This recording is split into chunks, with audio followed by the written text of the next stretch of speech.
ხო, ну, რეჟიმის მშენებლობას აქვს თავისი ლოგიკა და ეს ყველაფერი ამ ლოგიკაში ჯდება. ეხლა სხვა საკითხია, რომ ზოგიერთი რეჟიმი შენდება რაღაც ესე რომ ვთქვათ, ფასადური, რაღაც ესეთ სუვერენული დემოკრატიული წესით, ხო? შესაბამისად, საკმაოდ ისეთი კარგად გააზრებული მოქმედებებია. ზოგიერთი რეჟიმი გამომდინარე იქიდან, რომ დროში შეზღუდულია, ხო? ძალიან სწრაფად ვითარდება მოვლენები. ხშირ შემთხვევაში ნაჯახით მუშაობენ და ნუ ჩვენ ამ პროცესში ვართ ახლა, ხო? რაღაცა დაგეგმილი იყო იმ ინსტრუქციების, იმ ეგრეთ წოდებული მეთოდიჩკების მიხედვით, რაც მოსკოვიდან მიიღეს და ჩვენ ხედავთ, რომ ანალოგია პირდაპირია, უბრალოდ დროში უფრო შემჭიდროებულ ვადებში ხდება ყველაფერი. ზოგიერთი ინიციატივა ენდემურია, ესე რომ ვთქვათ, ხო, ადგილზე, აი ამ არაკომპეტენტური ცარიელი თავების ესე რომ ბეშვეობით არის გენერირებული, ხო?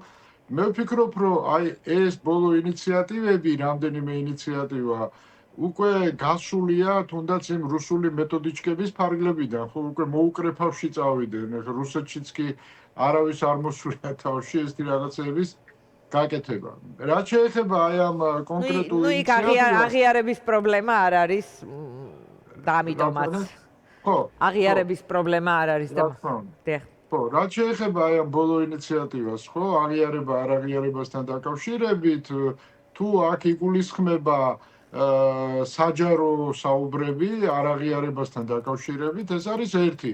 ნუ ქმედებებთან დაკავშირებით კიდე საკამათოა, ხო, ეხლა თუ ვიღაცა იმდენად არ აღიარებს, რომ კანონს არ ემორჩილება, ანუ პოლიციას არ ემორჩილება და უშუალოდ იქ სხვადასხვა ესე რომ ვთქვათ, პროცედურებს, ხო, იგივე თუნდაც უსამართლო კანონებით განსაზღვრულს, ეს არის ერთი საკითხი. ეხლა თუ უბრალოდ საუბარია რიტორიკის აკრძალვაზე, საუბრის აკრძალვაზე, ხო, როდესაც პოლიტიკურ არცნობაზეა ლაპარაკი, არა სამართლებრივზე, ну, ეხლა ესეთი რაღაცა მე ვფიქრობ, რომ რუსეთშიც არავის არ მოსვლია თავს, ხო? თავში. კი ბატონო, ეს არის თუ არა, აი წინასწუმარი ამბობდა, რომ თავარი პრობლემა აქვს ხელისუფლებას ლეგიტიმაციის თემა და ეს არის ამაზე პასუხი. თქვენ როგორ უყურებთ? ეს არის მისი მთავარი პრობლემა თუ სხვა პრობლემები აქვს და არღის ამ მათთან არანაირი ლაპარაკი, როგორც წინასწუმარი, რაღაც ოპოზიციური ეხა თავარი ტრენდული მიმართულება რაც არის, არღის ლაპარაკი და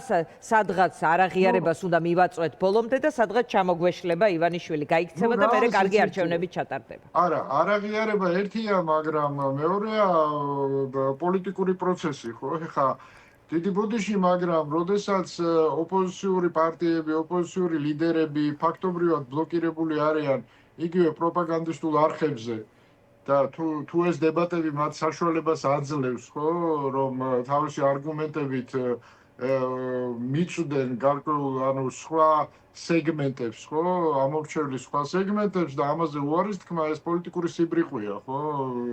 მეტი არაფერი. აქაც პირობა აქვს ხელისუფლებას ნახეთ, გვაღიარონო, თუ გვაღიარებენო, მაშინ რა თქმა უნდა ვიდებატებთო. აღიარება რას ნიშნავს?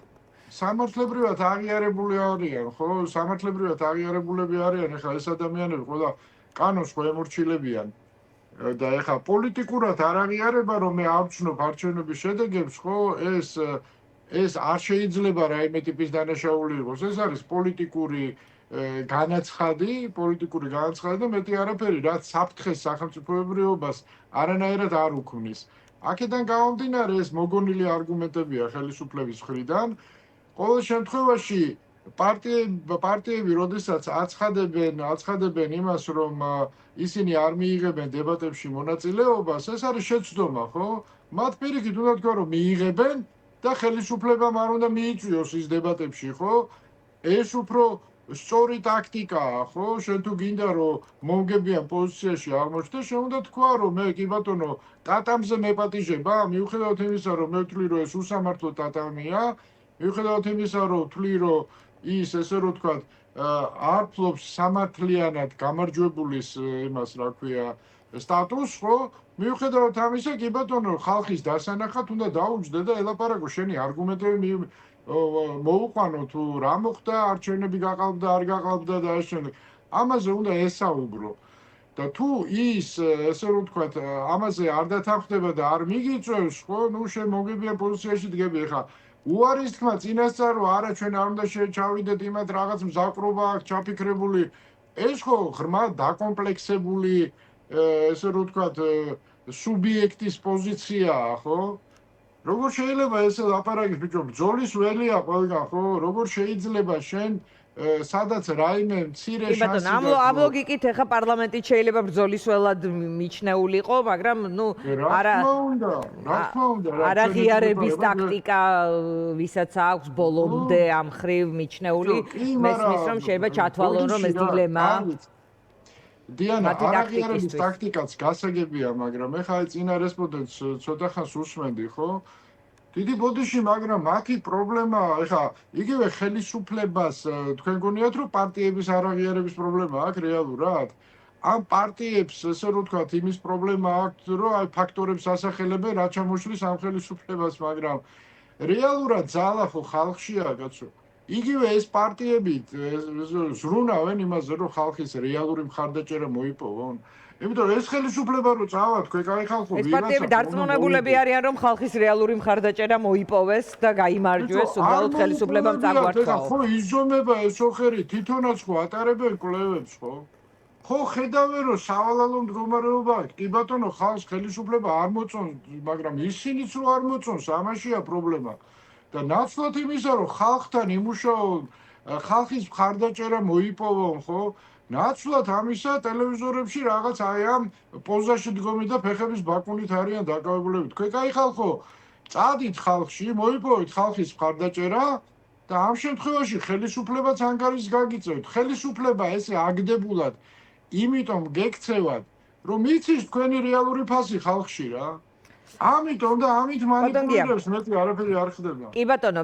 მაინტერესებს როგორ უყურებთ შეხვედრას, რომელიც შტატებში გაიმართა სახელმწიფო დეპარტამენტში მინისტრის მოადგილის დონეზე, რა შეიძლება უკავშირდებოდეს ეს დახურული შეხვედრა, რამდენიმე ვერსია გამოითქვა, მათ შორის ირანთან, ვთქვათ რაღაც შენათვალები ამ დონეზე, იმ დონეზე, ანუ ბევრი არაფერი ვიცით. ხელისუფლებამ თქვა რომ აი ჩვენ ისევ მზად ვართ გადაიტვირთოს და ასე შემდეგ რესტარტი კონდეს ჩვენს ურთიერთობას. მეც არ ამგონია სიმართლე გითხრათ რომ ეს შეხვედრა რაღაც მოსამზადებელი შეხვედრა იყო ქვეყნებს შორის რაღაც ურთიერთობებთან დაკავშირებით, ხო? იმიტომ რომ არ არის საერთოდ საქართველოს ამერიკის დღის წესრიგში არც არის ინტერესი არა აქვთ, ხო? მათთვის ეხა მთავარი საკითხი არის აი ამ კვირების განმავლობაში ირანის თემა.